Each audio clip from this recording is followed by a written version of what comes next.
Halo halo halo, balik lagi sama gua di channel LS Project. Nah, kali ini gua mau menceritakan film yang agak berbeda nih. Nah, film ini bergenre film horor yang dirilis di Belanda, yang ditulis, disutradai dan diproduksi oleh orang yang sama, yaitu Tom Sink.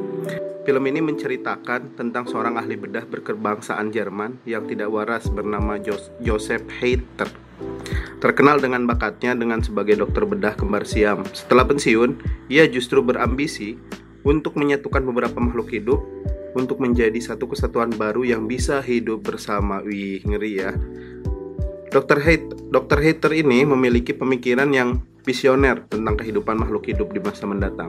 Ia memiliki hasrat untuk menyatukan beberapa makhluk hidup yang sejenis menjadi sebuah kesatuan baru dan berharap makhluk ciptaannya itu bisa hidup berdampingan bersama-sama. Aduh, udah gila nih dokter nih. Nah, bermula menyatukan 3 anjing dari mulut ke anus. Percobaan pertama Dr. Hater tidak berjalan mulus karena para anjing mati dan tragis. Akhirnya ia beralih ke manusia sebagai organisme dengan tingkat ketahanan hidup yang paling tinggi. Waduh. Dan film The Human Centipede pun dimulai.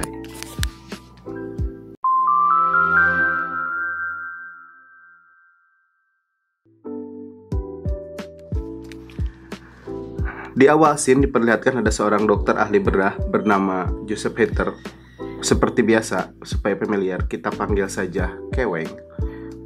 Sedang mengawati sebuah foto eksperimen yang sedang dia kerjakan, dan tentunya eksperimen itu sangatlah berbahaya, yaitu eksperimen manusia kelabang. Tak selang beberapa lama, seorang dokter pun melihat salah satu sasaran dan mangsanya, dan si dokter tersebut pun menembak targetnya dengan obat bius yang langsung menjatuhkan korbannya tersebut. Kemudian scene berpindah ke sepasang gadis asal Amerika Serikat yang sedang berlibur di Jerman. Mereka bernama Jenny dan Lindsay. Mereka berniat pergi ke sebuah bar bernama Bunker, dan menuju bar tersebut memiliki jalan yang menyelusuri hutan-hutan dan lahan kosong, dan tak seorang pun yang ada di sana. Dan di sanalah awal malapetaka itu terjadi. Ketika mobil mereka tersebut bannya mengalami kebocoran sehingga mereka harus mencari bantuan, dan mereka pun setelah itu bertemu dengan sebuah mobil yang berjalan melintasi mereka, dan mereka pun meminta bantuan kepada mobil tersebut.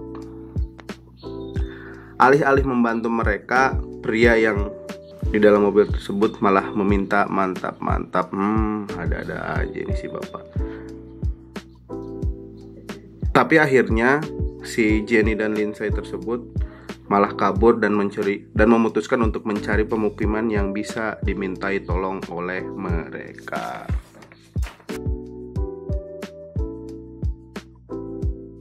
Setelah beberapa lama berjalan dan menyusuri hutan, akhirnya mereka menemukan sebuah rumah terpencil di hutan tersebut.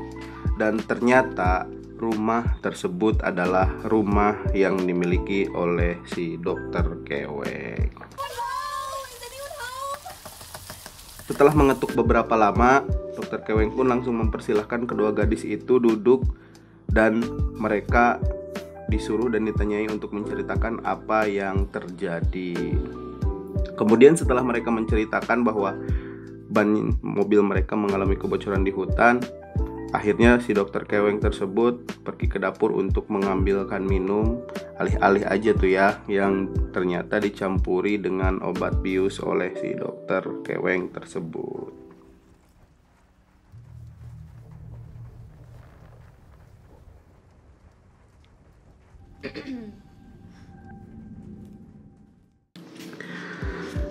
Ketika Jenny dan Lindsay sudah siuman akibat obat bius tersebut, mereka kaget karena mereka terbangun dengan keadaan yang sudah terikat di ranjang bersama salah satu orang yang tadi dibius di scene awal tersebut, yaitu si supir truk yang tadi kencing terus dibius tersebut.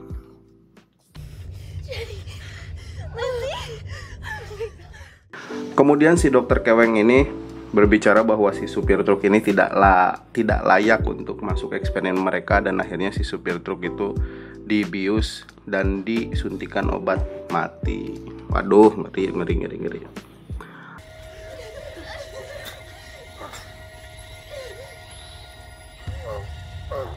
Tak butuh lama untuk dokter ini menemukan mangsa baru. Akhirnya si dokter ini pun langsung menemukan korban lain, yaitu salah satu turis dari Jepang yang bernama Nobita.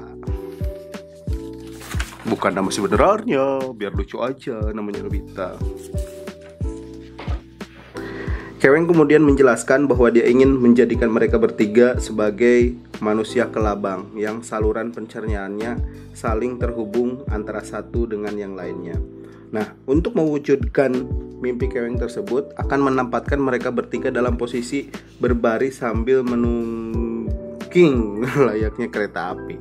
Lalu bagian anus orang yang di depan akan dijahit dengan mulut orang yang di belakangnya. Ih, serem banget kebayangin. Lanjut, dengan posisi seperti ini, kalau orang yang paling depan membuang air, maka tinja atau kotorannya akan dimakan oleh orang yang di belakangnya. Selain itu, Keweng juga membuang otot ligamen pada lutut mereka agar mereka tidak bisa berdiri dan selamanya akan terperangkap dalam keadaan merangkak. Aduh, ngeri. Setiap harinya, Joseph memberikan makan dan memukul orang Jepang itu yang berada di posisi paling depan, dan kedua turis dari Amerika itu ada di belakangnya si Nobita itu. Good boy.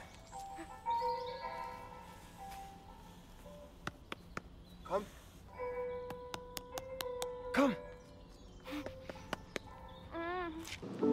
Lanjut, beberapa hari kemudian, Joseph didatangi oleh dua orang polisi yang sedang mencari informasi tentang turis yang menghilang akhir-akhir ini. Saat kedua polisi tersebut tidak sengaja menggeledah rumah Keweng, si Nobita bernyergap dan menusuk kaki si Keweng. Saat Keweng sedang meratapi kesakitan, Nobita pun langsung membawa kedua wanita di belakangnya untuk kabur dengan cara merangkak secepatnya mungkin. Aduh, tapi mustahil nah. Orang dia udah susah berdiri. Namun naas, si Keweng pun muncul sebelum mereka berhasil menjebol kaca. Karena merasa frustasi, si Nobita pun akhirnya bunuh diri dengan cara menyayatkan pecahan kaca ke lehernya. Gila, ngeri nih. Salah satu film agak-agak ngeri sedep nih.